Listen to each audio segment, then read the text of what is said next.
Here I got the 2002 F-150. This got the 5.4 engine, very reliable engines. Came out in 97.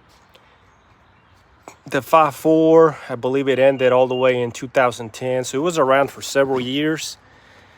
This one is the 2-valve. It is the simplest of the versions. It also doesn't have variable cam timing. One of the common problems that I've noticed throughout the years is that the boots are so long and they tend to get moisture.